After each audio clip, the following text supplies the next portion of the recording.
Learning English with English Faculties. Welcome everyone to this interactive explainer. Today, we're doing something really fun. We are stepping right onto the movie set of the English language. I'm going to act as your grammar director, and together, we're going to master the art of the great grammar swap.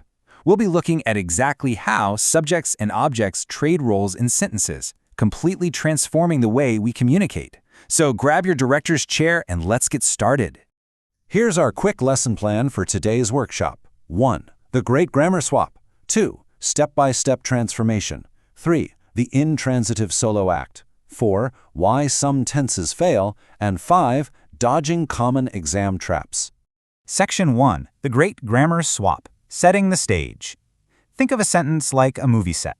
In any good scene, the director has the power to shift the spotlight. You can shine it on the action hero who's actively doing the work, or, if you want, you can swing that spotlight right over to the prop that's receiving the action.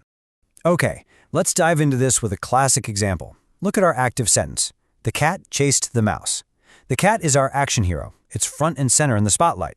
But look at what happens when we swap over to the passive voice. The mouse was chased by the cat. The subject and the object have literally traded places. The mouse, which is the receiver of the action, is now the star of the sentence, sitting right there in the subject's chair.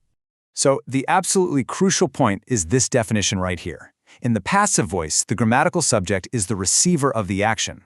The original doer of the action becomes entirely optional, or it gets neatly tucked away at the very end of the sentence after the word by. And it's a highly strategic tool. You're going to see this all the time in academic writing, or basically any time the actor is unknown, irrelevant, or deliberately being obscured. To show you exactly why we might want to obscure the doer, consider this sentence. Milk is sold in liters. Notice anything missing? There's no by the grocer or by the farmer, and omitting the subject entirely like this is a perfectly valid grammar move, especially when the action itself, the selling of the milk, is simply much more important to us than who is actually doing the selling. Moving right along to Section 2, Step-by-Step Transformation, the Director's Guide. Now that we know why we swap the spotlight, let's transition into the mechanical rules of exactly how to rebuild our sentence engine.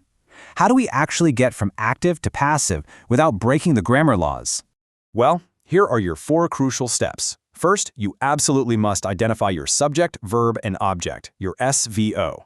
Second, interchange the subject and the object. Third, change the main verb to a form of the be verb plus a past participle. And this part is incredibly important. Base verbs are never, ever used in passive voice sentences. Finally, step 4. Optionally add your original subject back in at the end after the word by. And this brilliantly illustrates that exact 4-step shift in action. He drives a car. He is the subject, drives is the verb, and a car is the object. Following our rules, a car moves to the absolute front. He moves to the end and becomes him. And the base verb drives transforms into the be verb is plus the past participle driven. A car is driven by him. It's almost like a mathematical formula when you break it down. Section 3. The Intransitive solo act, when the swap fails. But wait a second. Before you go trying to convert every single sentence in the English language, you need to know about the one grammar rule that stops this transformation dead in its tracks. I like to call it the Intransitive solo act.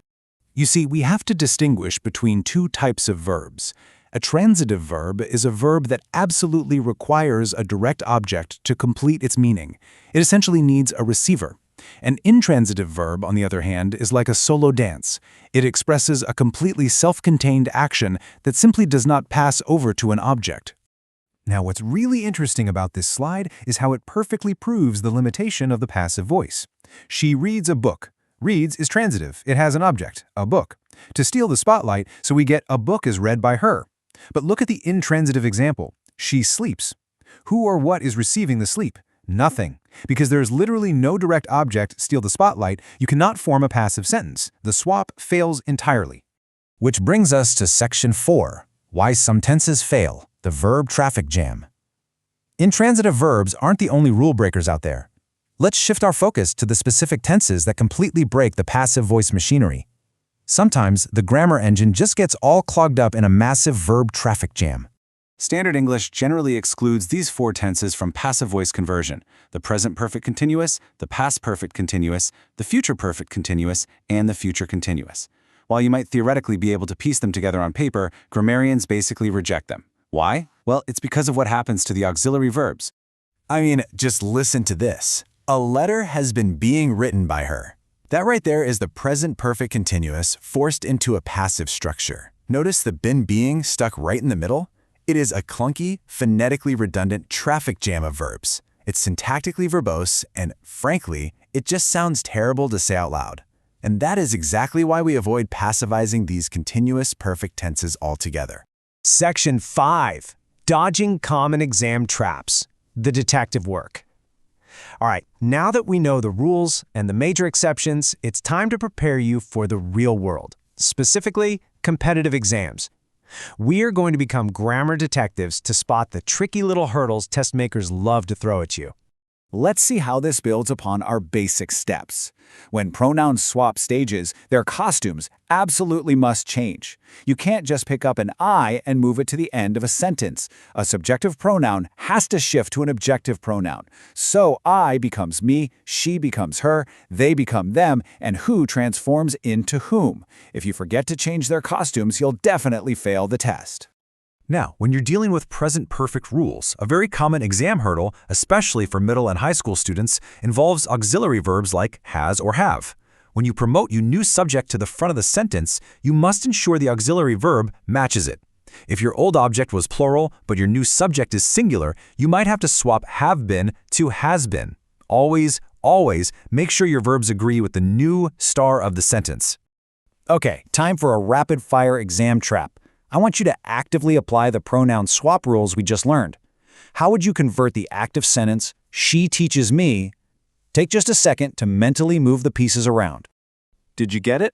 The answer is, I am taught by her. You had to execute a double shift here.